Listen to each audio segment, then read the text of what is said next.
Good afternoon, and welcome to our webinar, The COVID-19 Crisis, Long-Term Strategies for Small Colleges and Universities.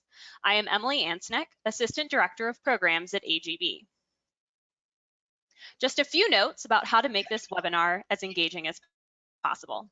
On your screen, most likely at the top right, you should see GoToWebinar's control panel. You can use this to interact with us. There are two ways you can listen to the audio, via a telephone or through your electronic device. If you are listening through your computer, tablet, or smartphone, you will see the mic and speakers option is selected. Should you want to listen on a traditional telephone, please select the phone option and the call-in information will be displayed.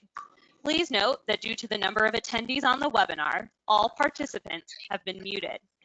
If you would like to ask us a question, please type it in the questions box and click send. The moderator will be reviewing questions as they come in throughout the presentation, so please pose them as they occur. If you would like to hide your control panel, simply click on the orange arrow and it will be minimized at the top right of your screen. I'm very pleased to pass the mic over to Henry Stover, President and CEO of AGB, who will introduce himself, provide a public policy update, and introduce our moderator, Steve Golding. Good afternoon, Henry.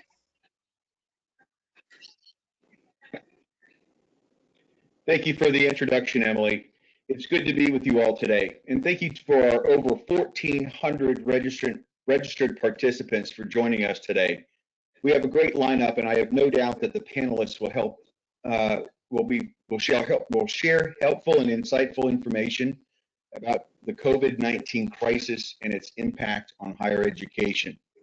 As you've seen in my emails and other AGB communications, AGB's goal is to make sure that you, our members, have the information and resources you need to govern with knowledge and confidence. The COVID-19 pandemic is deeply affecting our students, institutions, and communities, and I want you to know that AGB is with you, not only by way of this webinar, but through the pandemic and beyond. Putting our members first and focusing on your needs is central to our new vision and mission, which we use to guide AGB's work and impact. Next slide, please, Emily. We've been working around the clock to bring you policy updates and to put together timely updates to assist you during these uncertain times. In case you'd like to refer to this information on our website, please go to agb.org and click on Knowledge Center in the far upper left corner, then scroll down to coronavirus and you'll see this on the slide. And as always, we welcome your feedback and suggestions you have about our updates. So now into the public policy update. I want to give you just a brief overview of recent developments related to the federal stimulus package for higher education. And hopefully much of this sounds familiar and resonates with updates that you've been receiving from your government relations colleagues. As you may have heard, just last night before midnight, the Senate passed H.R. 748, the Coronavirus Aid, Relief, and Economic Security Act, also known as the CARES Act, which is a historic $2 trillion stimulus and is the largest emergency aid package in U.S. history and the most significant legislative action taken to address the rapidly intensifying coronavirus crisis, which is overwhelming most of our communities and grinding much of the economy to a halt. I will next go to this act will go to the House for a vote tomorrow morning at 9 a.m. Eastern Time, and the plan is to pass the bill by a voice vote, which is a move that will allow the House to avoid forcing all members to return to Washington for a recorded roll call vote. And President Trump has indicated that he will sign the measure. So broadly speaking, the bill includes over $30 billion for an education stabilization fund for K-12 and higher education. Of the $30 billion, roughly $14 billion has been set aside for higher education. This is more than double the amount of funding that the Senate had in its previous version. So many thanks to you who have read my emails and asked and heeded our advice to follow up with your members of Congress and congressional leaders to advocate for this emergency aid. And our collective efforts improve the legislation for higher education. While we appreciate the Senate's $14 billion fund for higher education, we also realize that this amount is woefully inadequate. We will continue to advocate for incremental funding. The vast majority of funds will be allocated to institutions via a formula that takes into account the full-time enrollment of Pell Grant recipients and non-Pell recipients as well. Specifically, 75% on an institution's allocation will be based on Pell full-time enrollment, and 25% of it will be based on overall full-time enrollment relative to the national totals, except for students who were enrolled exclusively online prior to the pandemic will not be included in the counts. Funds will be distributed to institutions through the Title IV system to ensure that aid is dispersed as quickly as possible. There is an additional $300 million set aside for grants to institutions that were particularly hard hit by costs associated with the virus. Priority for these grants will be given to those institutions that did not receive at least $500,000 in the basic distribution formula that I described above. Roughly 50% of the funds, about $7 billion, are broad and can be used to defray expenses for institutions. Expenses such as lost or refunded revenue, tuition and fees, room and board, technology costs associated with the transition to distance education, and other unbudgeted expenses such as cleaning, disinfecting classrooms, labs, and residence halls. Allowable uses for the other 50% include direct emergency aid to students, including grants to students for food, housing, course materials, technology needs, healthcare, and childcare. Additionally, over $1 billion is also reserved for HBCUs and other minority-serving institutions. There's also an important provision for state officials to consider that states are not permitted to cut previous support to institutions or students, including need-based aid programs, unless the Secretary of Education provides a waiver based on extraordinary economic loss. Given what we have been hearing from many of you thus far, $14 billion does not adequately address the increasing needs of institutions and students, but it's a step in the right direction. We have heard that there are already congressional talks of Phase 4 and Phase 5 stimulus packages, which could offer additional assistance for higher education. We will keep you updated on these developments. The package also offers regulatory changes such as, number one, an expansion of small business loans. The Act expands eligibility to entities with 500 or fewer employees, removes some of the credit criteria, and streamlines the application so that people can borrow up to $10 million. It also, when I said people, I meant institutions can borrow up to $10 million. It also includes loan forgiveness provisions if entities, organizations, and institutions do not lay off employees or reduce salaries for those making less than $100,000 during the 8-week period after the loan is received. Funds can be used for payroll, mortgage, rent, and utilities. Second area, suspension of federal student loan payments. Federal student loan payments would not be required, and interest on loans would not accrue for the next 6 months until October 1st. Any payments borrowers make during this time would be put towards the reduction of outstanding principal. The Department of Education would also suspend the garnishment of wages, Social Security, and tax refunds, among other measures for borrowers in default during this period. Number 3, charitable giving.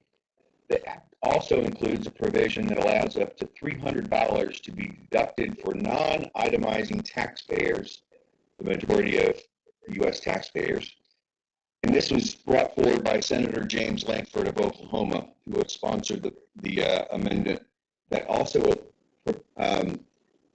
asked for $4,000 per person, and that was not provided, however. Number 4 is around veterans benefits and the GI Bill. which is the last one here, and I bring this up simply because I'm a veteran, and I must acknowledge recent legislation that allows veterans who are currently enrolled in higher education and on the GI Bill to continue receiving educational benefits, even if their courses are moved online due to the crisis. Currently, under post 9/11 GI Bill rules, student veterans taking courses online receive only half of the housing allowance of their on-campus peers. Because most student veterans and their families have already made housing arrangements, including signing leases for the current semester and term, a drastic cut in their living expenses would be a considerable hardship during these already difficult times. I know that's a lot of information to take in, and I don't expect everyone to catch every detail. Pull it up tomorrow and next week with these, with updates and other policy updates as we learn. But now I'd like to introduce Steve Golding, who's the board chair of Washington College. He's also a senior consultant with AGB, who will moderate our discussion. Thanks for your engagement with AGB, and I'll now turn it over to Steve.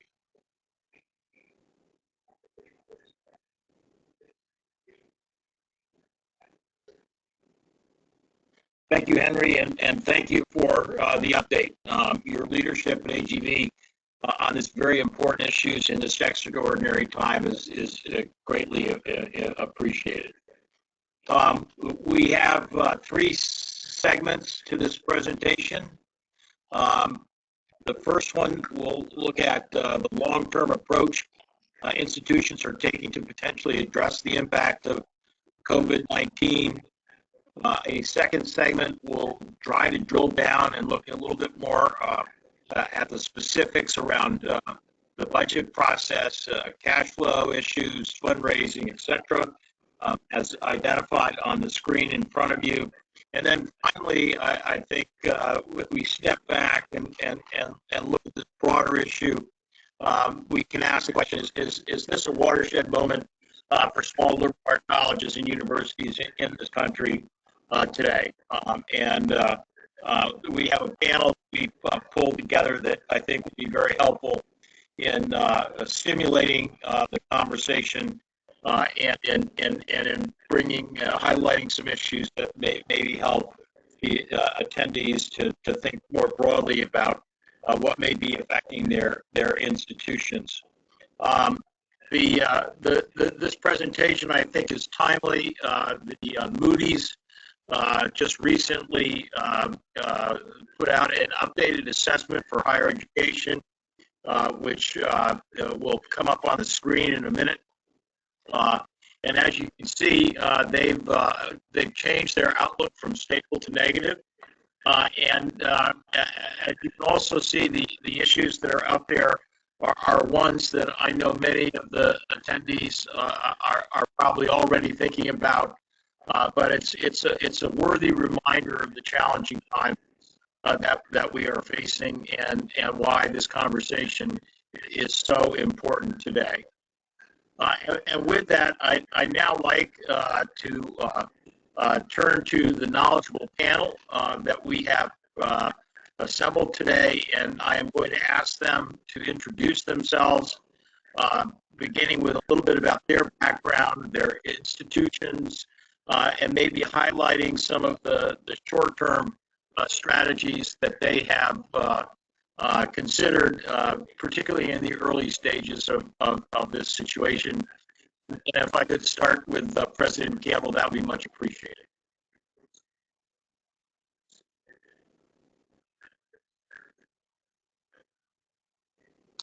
Thank you. My name is Mary Schmidt Campbell, and I'm the 10th president of Spelman College. I'm in my 5th year as president. Before I became a college president, I was a museum director and curator. I was a commissioner of cultural affairs at New York City, and for 23 years, a dean of the Tisch School of the Arts at New York University. So I've had quite a checkered career. I retired in 2014 and came back to the workforce because Spelman College was such a compelling and attractive community. We are a leading liberal arts college designed specifically for African American women. We have a robust graduation rate that is 30 points higher than the national average for African Americans. We graduate more African American women who complete PhDs in STEM fields. And we had a really ambitious agenda for the future. And this virus has really challenged us to figure out how we continue on the same track, even with the challenges that we've encountered. So our agenda, our strategic plan was something that compelled us to try to seek 100% graduation rate, to support our faculty whom we have, and to recruit top faculty, to upgrade our entire technology infrastructure, and to really give innovation a central place by, for one thing, building our first new academic building in 20 years. So the immediate impact of the virus, as a financial impact, of course, is pretty stunning, because we had to prorate and refund room and board. We have exited all of our residential students, and we have transitioned completely to online instruction. But I will say that despite the financial hit, one of the experiences that we're having is that we have discovered in ourselves an incredible capacity for collaboration. We've discovered in ourselves a capacity for rapid innovation. And we've come to see that we have we may have a whole new way of working and thinking about the delivery of our education, and thinking about the way our students learn. So for us, we're really looking at this now that we've gotten, the online up, and we've gotten, our students back home. What we're now looking at is, what will the academic excellence look like for us in the next year, 2 years, 5 years? And it's getting us to think, I think, faster about that, and smarter about that. I think the one thing that this virus has done has really inspired us to think creatively about the different forms and shapes the delivery of our educational program might take. And I'll stop there.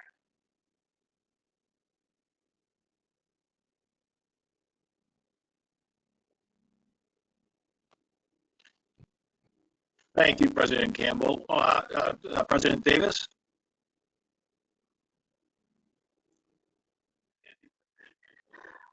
Great. Yes, this is Elizabeth Davis, president of Furman University. I'm Furman's 12th president, and I'm in my 6th year at Furman. I spent the previous 22 years at Baylor University, going through the typical academic ranks, the last part as executive vice president and provost. I have had a previous life that was, I was involved in public accounting, so my financial background has certainly been tested in these last few weeks, if not for the entire presidency. Furman is an institution of about 2,700 students, the vast majority of which are undergraduate, about 98% residential. We have a few master students, but we're geared to the undergraduate experience. As I expect many of you we have to apply to SAC COC, our accrediting body, to be able to deliver online instruction, because that was never anything that we needed to do before. And like Dr. Campbell said, I think I love the way that our faculty and staff have collaborated and been creative in how they have gone about continuing to deliver the excellent education that that we expect at Furman. They learn some things about themselves, as have their students. We know that creating community is an important part of what we do, and so we've been sure to over communicate and to find ways to have the touch points that we all crave, that we all desire. The other thing in terms of our business model, we are a Division One, or we play in Division One with 20 athletics programs, and so one of the things that will be tested is how to keep our athletes engaged, keep them in shape, and our coaches have come up with some interesting ideas. In 2016, we launched the Furman Advantage, which guarantees every student a pathway, an individualized pathway that connects their academic learning to real-world experiences with a team of mentors and reflection being at the core. Having a clear strategy and way of delivering education has been extremely important during this time. One more thing that I'll share before I turn it over is from a governance perspective, our board chair created a COVID-19 task force, and it's just a way for the board chair and the senior leadership team to stay in touch. And one of the great things that they did was start with guiding principles, and these guiding principles we'll always return to them so that we are sure that any decisions that are recommended to the board are mission-centric. They go to core, they reflect Furman's values, and it.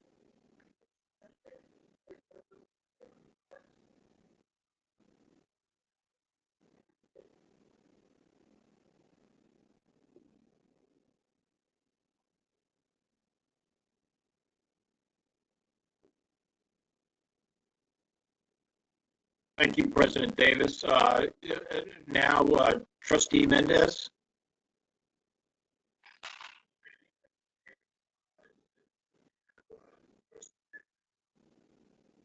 Yes, thank you, Steve, good morning, good afternoon, everyone. My name is Angel Mendez. I serve as Secretary of AGB, where I've been a director for quite some time. I also serve as trustee of Lafayette College, where I have chaired our information and governance committees in the past and currently serve as secretary of the board. Thank you for the opportunity to be with all of you today. Lafayette enters this crisis. For those of you who don't, we're 2,700 or so student private liberal arts and engineering college based in Easton, Pennsylvania. We enter this crisis having just completed $450 million capital that is fueling what we call our affordability and distinction through growth initiative or strategy. We have been trying to grow size of the college for the first time in a number of years with the very focused on becoming need blind in the coming years. We have been, as many of you I'm sure have been, very focused on first phase of crisis management here. And of course, the e-learning, having ensured the health and safety of our students, faculty, and staff. Very proud of our faculty here over the last 2 weeks, having transitioned 500 courses and 100 honors thesis to e-learning in an effective way. And obviously now our job, having dealt with the short-term issues of importance, is to begin to focus on our next fiscal year and what the economics will look like. Fortunately, we've been quite disciplined about this because of our financial rigor and strong using software that allows us to simulate a variety of scenarios. And so what we're doing now is, as a board, working closely with the administration to try to envision what FY21 might look like given the current crisis. More talk about that in this call, but our focus has been to try to identify the parameters of a near-term, mid-term, long scenario, and really using our tools to envision what the economic impact areas might be. Of now, we have a pretty good view of what F21 looks like. We only enrollment in scenarios, financial aid scenarios, obviously a number of cost reductions that allow us to what may happen in the worst of scenarios. And that has been the focus of the board at a pretty high level of intensity, working, of course, with President Byerly and Cabinet. It's obviously a very intense time for governance. And I'd like to contribute a bit more about that later. So thank you, Steve, and I'll hand it back to you.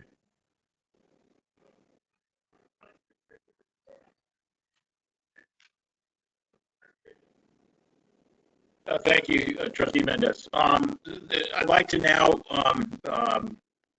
turn over to the topics at hand, and the first area of focus is an institution's view of what its long-term approach to dealing with the potential impacts of the COVID-19 might look like. And what I'd like to do is I'd like to start with President Davis and ask her, as she thinks about Furman University's approach, what are the issues that she is most focused on, and then open it up to the other panel members who might want to add any additional comments.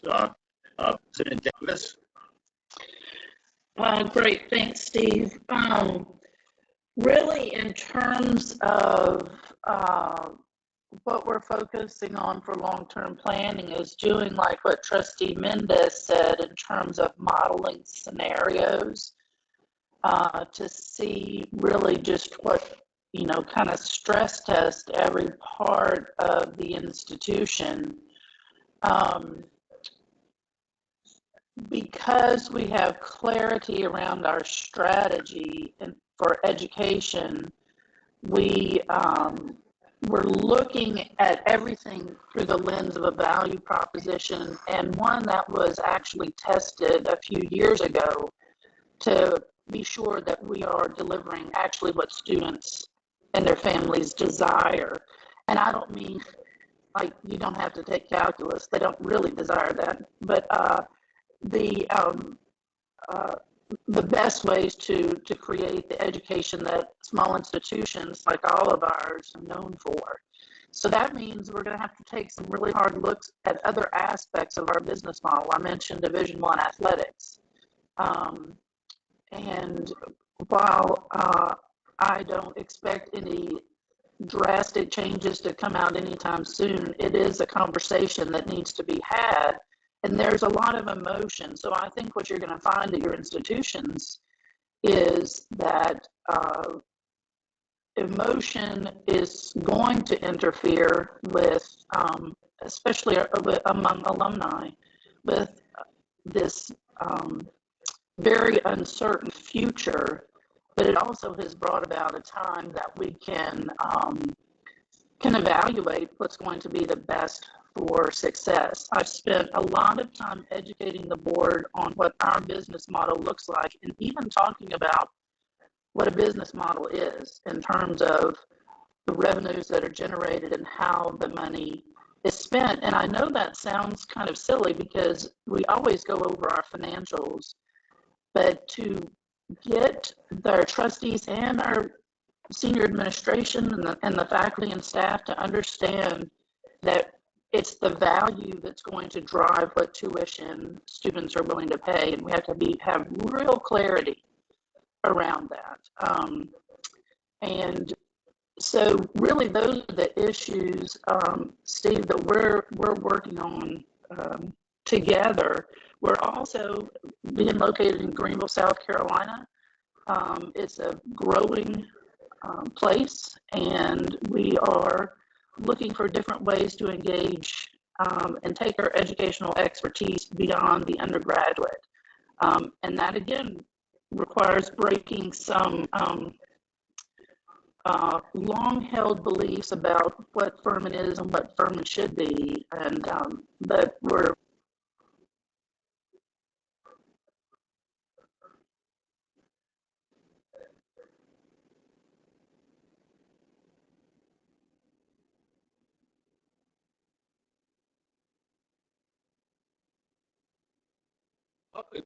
Do other panel members have any additional comments that they would like to make with regard to what their institutions are thinking about, similar to President Davis?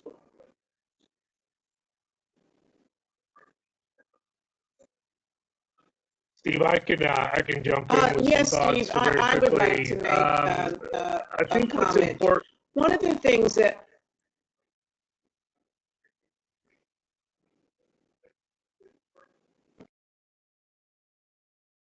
Let me just, ahead, I think President we have a Campbell. bit of a delay, President Campbell, so let me just quick, go ahead, President Campbell.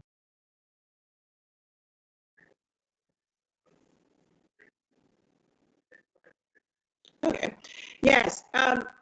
One of the things that we're experiencing here is that in the process of planning, that we have forged very close partnerships with different constituencies on our campus. So the partnership between our faculty and our IT staff has been pretty extraordinary.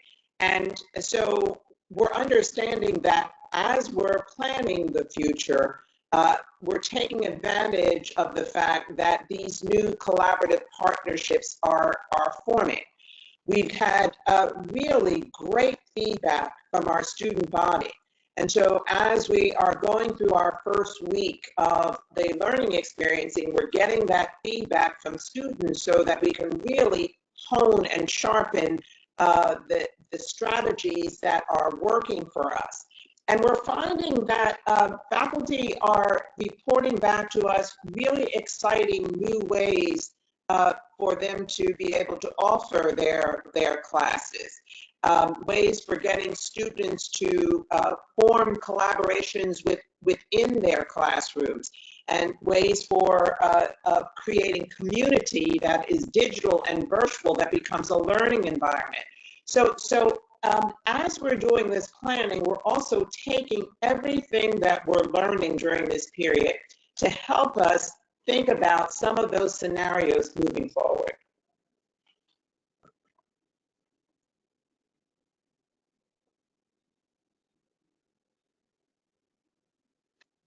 Thank you. Trustee Mendez? Yeah, let me just build on that in terms of the notion of finding new collaborative models for scenario planning and decision making. Obviously, one of the challenges with this particular crisis we're all into is that no one really has a good handle on duration. We don't know how long this is going to last. So the antidote, of course, to uncertainty is to figure out ways to increase agility and flexibility in the planning and action and decision making. We have to find ways across shared governance to flatten the governance model and allow for closer collaboration in what has traditionally been a very regimented, committee-centric, down, bottom-up, close and improve type of governance model. We at Lafayette are trying to really use a simple tool of bringing the best people office problems. So we have found ways to initiate small working groups to get the right trustees, the right cabinet members. Obviously, when faculty is in the right faculty, when as well, in with things like shoring up our liquidity and thinking about enrollment models and a look at all of the variables that need to be considered as one tries to envision what the financial impact might be in 1 year, in our current and then our next fiscal year and then beyond.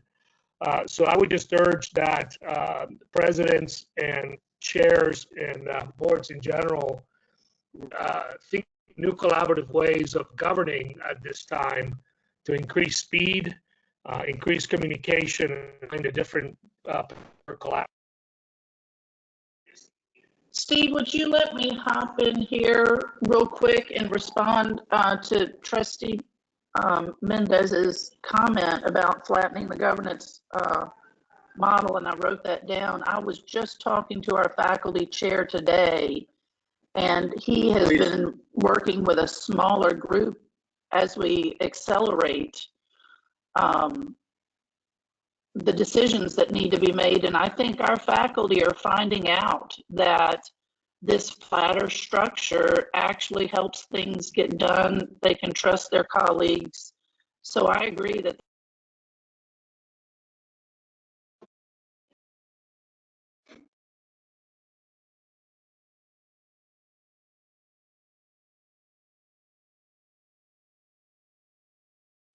Thank you, President Davis.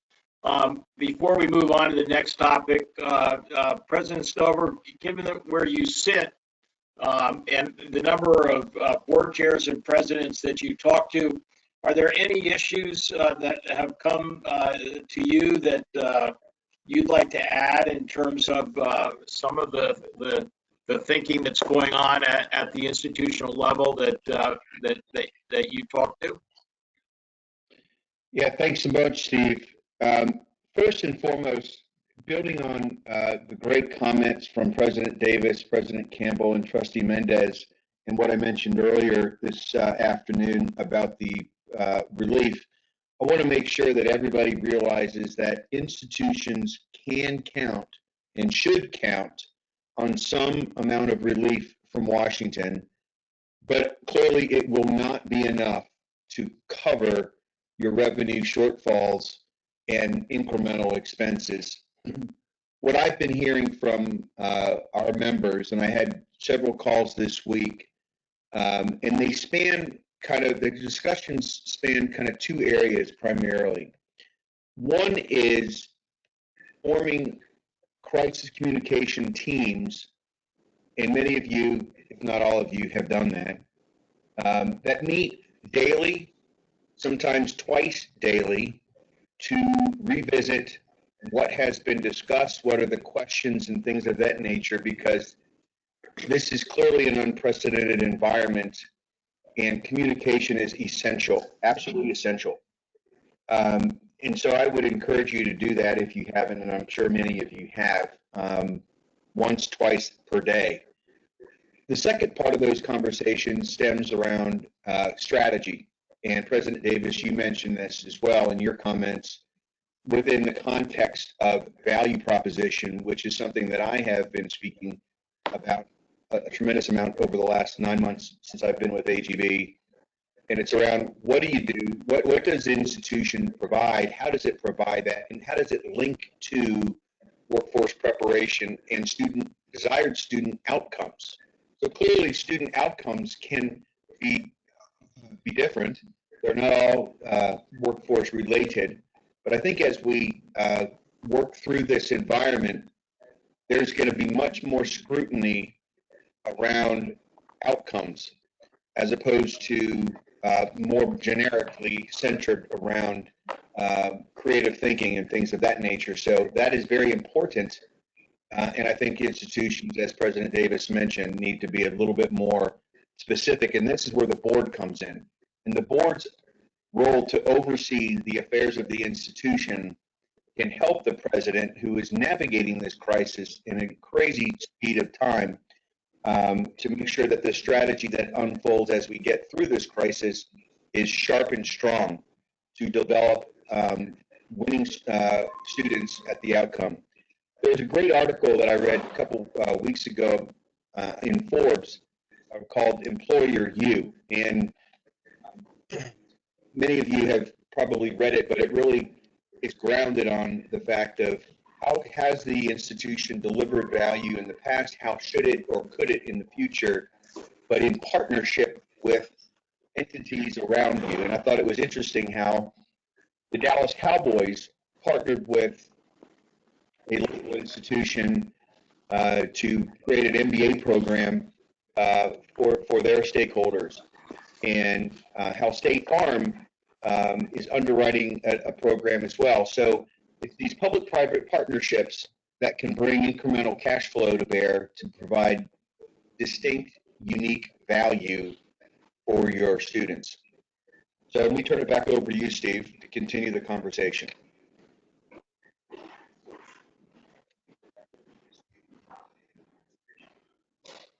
Thank you, Henry. Before we go on to the next topic, Emily, are there any questions that have come in that we might want to address at this point? Yes, actually, we have several, so thank you for all who have submitted. I have one for whoever wants to take it. What would you say are the strategic areas for the board versus operational decisions to be handled by the administration in this time?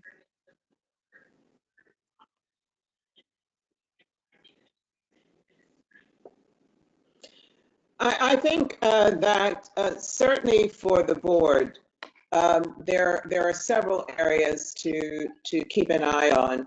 One, obviously, is the financial health of the endowment. And because we have, not only do we have a health crisis, we also have extraordinary market volatility. Many of us are either in a silent phase of a campaign, in a campaign, or just fundraising as part of our routine fundraising needs. So for boards to become even more engaged in looking at their role in terms of supporting the fundraising efforts of their institutions in close partnership with the administration is going to continue. I mean, it's always been necessary, but it will continue to be necessary. But I think the largest question facing boards really is more existential, and that is, what will be the future shape of my institution such that we preserve our mission and our values moving forward? Because I truly believe that the lasting impact, the impact on us is going to be lasting and is going to change and shape perhaps our enrollment, perhaps who can come to, in general in this country, who can afford college, who can come to college, and who cannot. We're now beginning to see widespread layoffs and unemployment going back up again. So I think all of these areas are areas where the board, as the fiduciaries and also in charge of the policymaking and governance, really need to work with the administration to begin to proactively begin to plan to think about these different areas. Steve, if I can jump in there and build on President Campbell for a moment. One of the, as President Campbell mentioned, the board's role is to provide. Yeah, the board's role is to provide strategic oversight. Many of you have heard me use the acronym NIFO, N-I-F-O, noses in, fingers out. The president, his or her team, clearly run the organization, and the board is there to provide strategic oversight. And in this case today, their role as strategic stewards and partners with the institution has never been more critical. To me, the hardest conversation around is around how do we, or can we, or should we, as President Campbell mentioned, deliver our value into the future. And the hardest conversation may be around M&A or affiliation.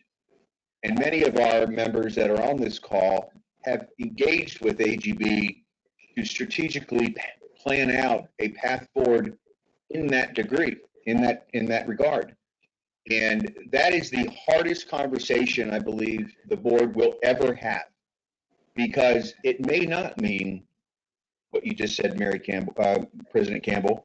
It may not mean continuing as you have been. Your institutions on the panelists here have healthy balance sheets to some much greater regard than others on this call. And for those who don't have the financial resources to, as a backstop, whether you're public or private, you're going to have to make some very tough decisions. But before you get to those decisions, you have to have the tough conversations. And I think it's the time today, unfortunately, for many small private colleges and universities to explore those strategic options around M&A and affiliation, so that you can continue to provide unique and distinct value for your current and future students and for your alumni as well. There are pathways forward in a different regard. And I want to make sure that all of our listeners today realize that that's the board's role, is to ensure that the conversations, the strategic conversations that need to be had, are being had. And today, and in this current environment, is, if you haven't had those hard conversations, need to be discussed.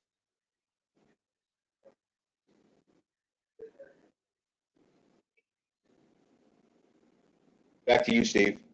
Thank you, President I just got a Stover. couple of things to that. Let me, please.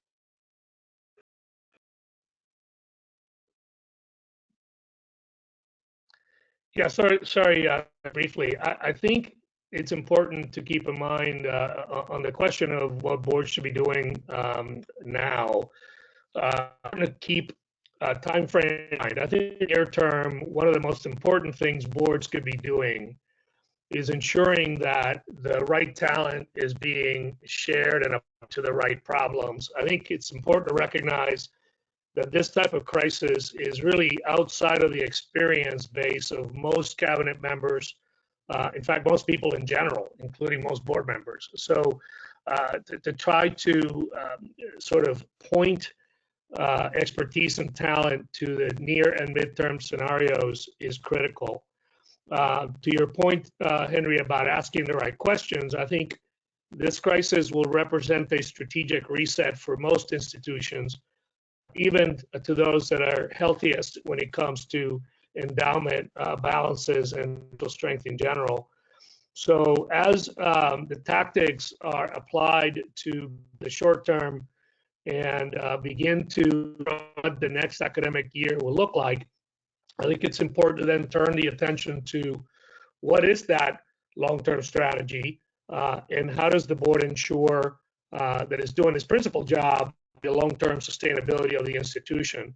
And for many, the existing momentum or the current path is not going to be right anymore. And to the point that President made, really thinking back to what are the strategies, what are the missions that need to be protected, and how can they be delivered in the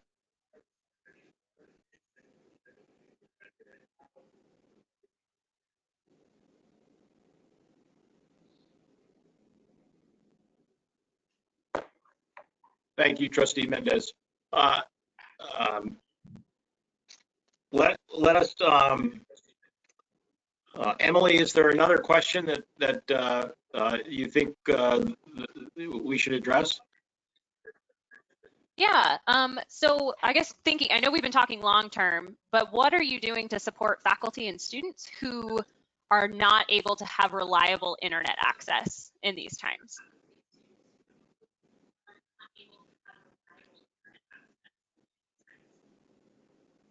Why don't we ask President Davis if she would like to start? I will take that answer that. So, okay.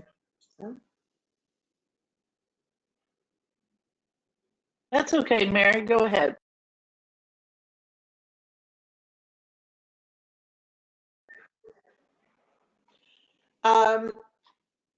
So we did a survey of both faculty and students to determine what their capacity was for online. That included internet access, cloud storage, equipment. I mean, we learned all kinds of things. Some of our students only had cell phones. They didn't have laptops or tablets or other mechanisms. Some of our faculty had laptops that were extremely old.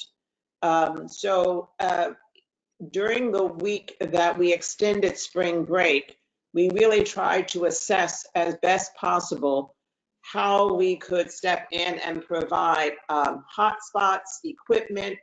Some faculty are coming, not a few, are have to come to campus and conduct their class from their office. And as you know, Atlanta has an exception for educators. We're not encouraging people. In fact, we're discouraging people from coming to campus. But the city's policy does allow educators who are facilitating distance from coming to campus if they absolutely have to. So we've been employing a number of different methods to satisfy not only internet access, but all of the tools and equipment that we need to deliver the education. We also have, courses like labs that or performance or dance or theater that just don't lend themselves naturally to online delivery. And our faculty have been working with each other, working with us to determine how they can either present alternatives or find software that does enable them to simulate those environments in order to continue the learning experience.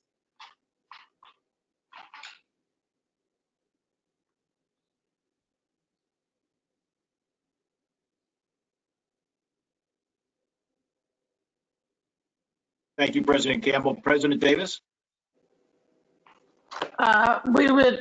We've done similar things. One thing that we have done is allow students who don't have the resources or may have difficult family situations, they are still on campus, and we're taking care of them.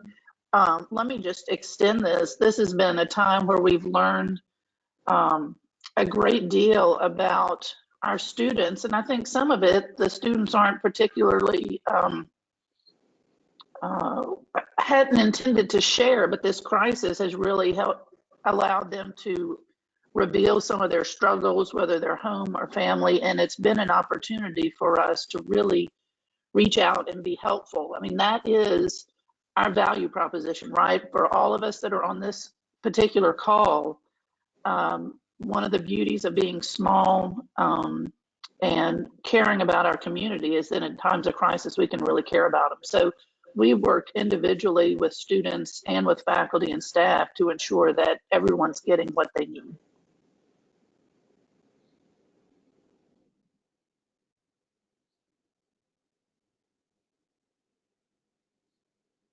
Thank you. Let me ask a sort of a broader base question.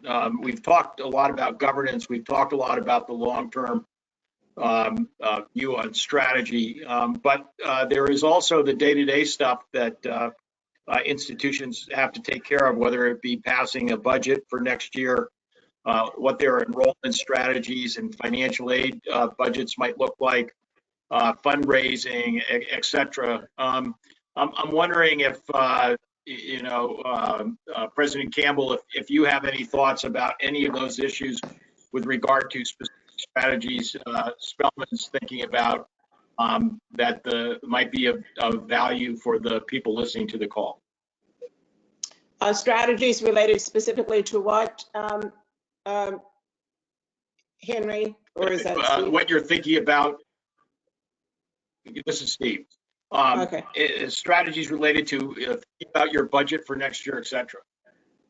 So we were just in the middle of completing our budget process, and we're preparing the budget for presentation to our board for our April board meeting. And we have taken the point of view that we are, of course, freezing all unnecessary spending. So the good news about the travel bans all over the place is that we were able to recapture a fairly significant amount of our travel funds. We have frozen all hiring. There's no hiring going on campus, so all of those positions have remained vacant.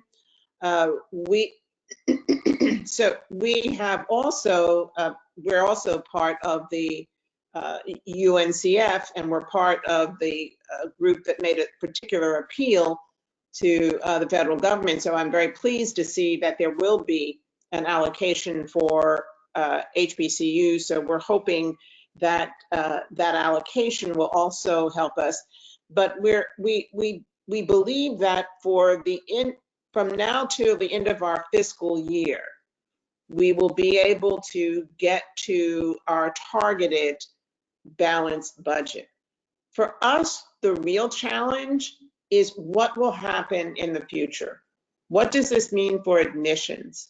What does this mean for the possibility of returning students who, as I said earlier, whose parents may now find themselves impacted by the economic downturn? What will this mean? We're looking at for fundraising. Actually, for fundraising, we think that there's a good chance now for us to rally our supporters, but of course we can't completely depend on that for a budget. So I believe that we will get through the end of the year and be in a stable financial place. We're really now beginning to think about what does this mean for 21, 22, and 23. Thank you, President Campbell. President Davis, do you have some additional thoughts? Yeah, one of the things that I think for the leadership that's on this call, the participants, that in the midst of crisis planning, help everyone on campus and your students and alumni know you're still going about doing the business of your institution. So we are in the quiet phase of a campaign, which everybody knows really isn't quiet, but you know, the question came up, do we not have the campaign? Well, no, we exactly need the campaign, and we're keeping moving as we had planned. We're planning for classes to occur in the fall. We just don't know where. So, you know, the encouragement that I would give you, like President Campbell, I agree that our bigger worry is not this fall's class, but the ones that are coming in the future. And so again, anticipating what, how that we're going to deal with all the different scenarios does take up our time, but what your campuses are looking for are the some sense of normalcy. And what is normalcy? That we have great students, we're teaching them, and we're working together as a community. And oh, by the way, fundraising back. Thank you, President Davis. Trustee Mendez, I know Lafayette has a very rigorous budget process. Was there anything you would want to add? Yeah, just simply that, like President Davis and President Campbell outlined, we have good line of sight to the conclusion of this academic year budget-wise, and have already simulated scenarios for the next fiscal year, and started to implement what I would call no regret moves around the budget, such as hiring and other cost reductions. Our biggest sleep stealer, like for many others on this call, would be enrollment and attrition. And the question will be based on the severity and length of the crisis, how many students return, or obviously how many students ultimately enroll, and what are the consequential revenue impacts of that, of those scenarios. or we think we know what our worst case might look like.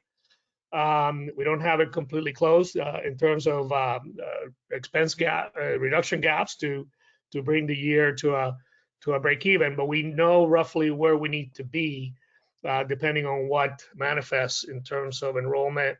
There are other things in terms of what other institutions might do with merit aid and other financial aid tools to obviously secure their enrollment. I think this next fall will be very challenging for enrollment vice presidents as they try to model how many admits and how many will ultimately attend. So I think our historical models will certainly be challenged. So again, we remain very flexible and very focused and disciplined on scenario planning and on taking actions that we know will be needed anyway, independent of what scenario transpires. Being flexible in our governance to ensure that we can help the president and the cabinet really implement decisions quickly. Thank you. Emily, I see we're over our time. Do you have any advice? Hey, Steve, if I could just help wrap up the session today. Number one, thank you so much for your engagement today. Again, we had over 1,400 people register and over almost 1,200 people join in this call. Thank you for your patience as we navigate the technological challenges, and we've learned a lot from that. But first and foremost, stay focused on the health and well-being of your students, faculty, and administration. That's got to be first and foremost. Number two, as Angel just mentioned, scenario planning within the context of strategic options and outcomes. And number three is communicate, communicate, communicate. My son, for example, is a rising senior in college, and he was supposed to have been registering for the summer this week, but he hasn't heard anything except it's not open for registration yet. But something to give people a little bit of comfort within the context of here's some options, here's where we're going, here's when you can next hear from us. That's the biggest thing that I've heard from your fellow presidents and trustees, that people just want to understand, when is the next time I'm going to hear from you if I'm in one of your stakeholder groups, so that I can have some confidence of the future. Steve, thank you so much. Emily, I'll turn it over to you and Steve to wrap it up. Great, thank you so much. And we want to thank everyone again for participating in today's webinar. We hope you found the information valuable and helpful in this time of need. A friendly reminder that all attendees and those who registered will receive an email from AGB within 48 hours with the recording of this webinar. It will also be located in our Knowledge Center as well online at agb.org. Be sure to complete the brief evaluation included in the email and share your thoughts and feedback on today's webinar. We hope that you are safe and healthy, and we are here for you if you need us. Thank you. Thank you, Emily.